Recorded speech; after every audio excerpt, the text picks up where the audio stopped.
Maswerteng hapon po mga ka-STL. Narito na po ang resulta ng STL Pangasinan para sa araw na to, 2nd draw, January 2, 2025.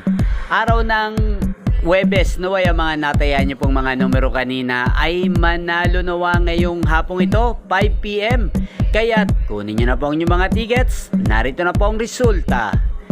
Ang mga numerong nanalo sa STL Pangasinan ngayong hapong ito, January 2, 2025, 5 PM, 2nd draw result, 38 at 12 in exact order. Sa lahat po ng tumaya kanina sa STL Pangasinan para 2nd draw ng 38 at 12, congrats po sa inyo. At ngayong hapong ito sa STL Pangasinan, atin pong i-shoutout si Ate Maricel na laging nanonood ng aking mga videos sa channel na to. Shoutout po sa iyo, Ate Maricel ng Pangasinan. Naway nasa mabuti ka pong kalagayan. Sana ang mga tinataya mong mga numero sa Pangasinan ay manalo na po ngayong hapong ito. At sa lahat po ng mga taga Pangasinan dyan, shoutout po sa inyo. Lalong-lalo na po sa aking mga subscribers na walang sawang nanonood ng aking mga videos.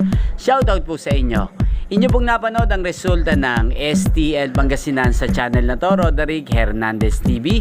Maraming salamat po sa patuloy nyo pong panonood at pagsuporta sa aking channel. Magkita-kita pong muli tayo mamayang 8:45 PM. Happy New Year po sa ating lahat. Thank you for watching.